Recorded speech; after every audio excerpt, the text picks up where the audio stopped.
فرمایا دو کلمات ایسے ہیں جو زبان پر کیا ہیں، بالکل ہلکے ہیں، لیکن میزان میں، تول میں کیا ہیں، بہت بھاری ہیں، بہت وزنی ہیں۔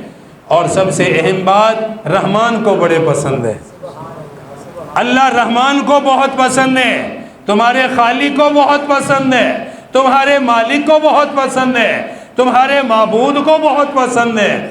وہ دو کلمات کون سے ہیں؟ فرمایا سبحان اللہ و بحمدہ سبحان اللہ العظیم۔ بس اتنے سے ہیں، سبحان اللہ و بحمدہ ایک کلمہ، سبحان اللہ و بحمدہ سبحان اللہ العظیم۔ فرمایا یہ دو کلمات ایسے ہیں جو زبان پر ہلکے ہلکے سے مراد بوڑھا بھی پڑھ سکتا ہے، جوان بھی پڑھ سکتا ہے، بچہ بھی پڑھ سکتا ہے، مرد کے لیے بھی آسان، عورت کے لیے بھی آسان، ہر عمر کے بندے کے لیے، جو بولنے کی عمر کا ہے ہر ایک کے لیے آسان، لیکن میزان میں بہت بھاری ہیں۔ اور سب سے الگ بات یہ ہے کہ وہ رحمان کو بہت پسند ہے۔ اب جو کلمات رحمان کو پسند ہیں، جب بندہ ان کو پڑھے گا تو یہ پڑھنے والا بھی رحمان کو پسند ہے، یہ پڑھنے والا بھی اللہ کو پسند ہے۔ اور وہ کیا ہے؟ سبحان اللہ و بحمدہ سبحان اللہ العظیم۔ فرمایا یہ دو کلمات ہیں، انہیں پڑھتے رہا کرو۔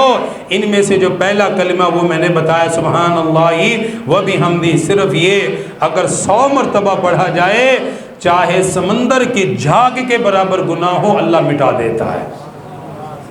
پڑھو گے ان کو انشاءاللہ تعالی، پڑھو گے انشاءاللہ، چلتے پھرتے اٹھتے بیٹھتے جہاں بھی موقع مل جائے، سبحان اللہ و بحمدہ سبحان اللہ العظیم۔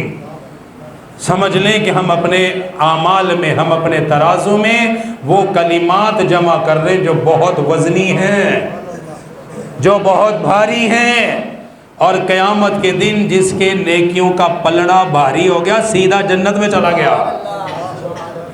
جس کا نیکیوں کا پلڑا وزنی ہو گیا، سیدھا جنت کا داخلہ ہے، سیدھا اللہ جنت میں داخل فرمائے گا۔ اور یہ کلمات انسان کے اعمال میں سب سے وزنی حضور نے قرار دی ہے۔ اور کتنے آسان، بالکل آسان ہے۔